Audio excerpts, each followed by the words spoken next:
الحمد للہ رب العالمین والصلاة والسلام علی سید الانبیاء والمرسلین اما بعد بسم اللہ الرحمن الرحیم اللہم صلی علی سیدنا و مولانا محمد وعلی آل سیدنا و مولانا محمد مبارک وسلم وصلو علیہ۔ اللہ کے نبی صلی اللہ علیہ وسلم نے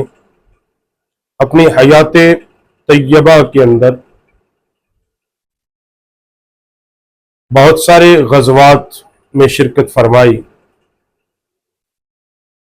لیکن نبی کریم صلی اللہ علیہ وسلم نے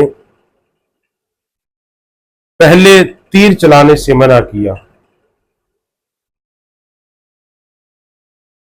اور جنگ سے بچنے کا حکم دیا، مگر جب کوئی جنگ تم پہ مسلط کر دے تو پھر اس کا دفاع پوری طاقت کے ساتھ کیا جائے۔ یہی وجہ ہے کہ آپ جتنی بھی تاریخ اور حدیث نبویہ کا مطالعہ کریں گے، آپ کو ایک چیز بڑی عیاں ہوگی کہ جنگ کرنے کے لیے گروہ آتے تھے، تو نبی پاک صلی اللہ علیہ وسلم پھر ان کو روکنے کے لیے پوری طاقت، حکمت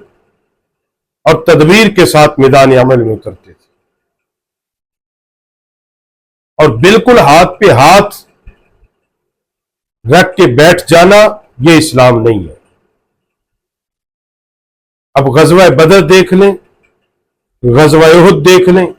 غزوہ خندق دیکھ لیں، اور دیگر جتنی بھی جنگیں ہیں، اور جو اعلی معیار کے اصول پیغمبر صلی اللہ علیہ وسلم نے جنگ کے لیے مرتب فرمائے ہیں، وہ کسی اور نے مرتب نہیں فرمائے، نہ کوئی فرما سکتا ہے۔ اس سے بڑی بات کیا ہوگی کہ نبی پاک صلی اللہ علیہ وسلم جب بھی کسی لشکر کو بھیجتے تو اصول جنگ بیان کرتے، فرماتے کہ عورتوں کو استثناء ہوگا، عورتوں پہ تلوار نہیں اٹھائی جائے گی، بچوں پہ تلوار نہیں اٹھائی جائے گی، درختوں کو نہیں کاٹا جائے گا، جانوروں کو نقصان نہیں پہنچایا جائے گا، اناج کو نقصان نہیں پہنچایا جائے گا، پھلدار اور سبز درخت نہ کاٹے جائیں، جو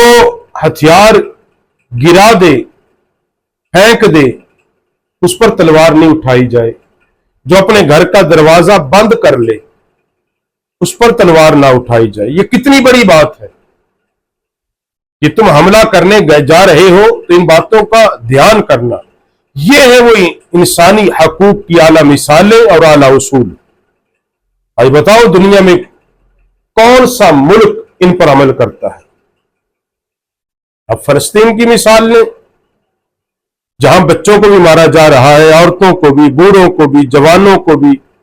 نومولود کو بھی، شیرخوار بچوں کو بھی، اور کہا جا رہا کہ ہم اپنا دفاع کر رہے ہیں۔ تو اسلام میں تو دفاع کے لیے بھی جب کوئی فوج، کوئی لشکر روانہ کیا جاتا تو ان کو اصول بتائے جاتے، یہاں تک کہ فرمایا کوئی تمہارے سامنے کلمہ پڑھ لے تو اس کو بھی امان ہے، اس کے خلاف بھی ہتھیار نہ اٹھائے جائیں، اس پر بھی تلوار نہ اٹھائی جائے۔ یعنی کتنے اعلیٰ معیار قائم فرمائے ہیں، حکمت و دانائی، تدبر، اور مگر فرمایا کہ جب تم میدان عمل میں اتر جاؤ پھر توکل الی اللہ،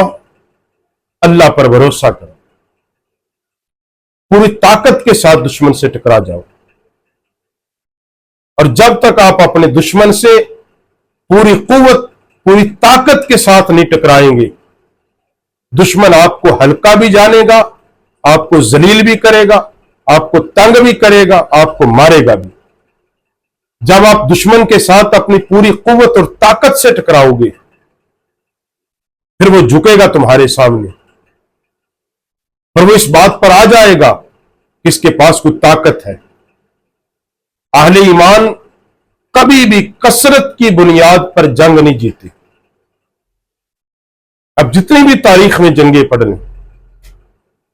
اہل ایمان جتنے بھی لڑے ہیں وہ افراد کے اندر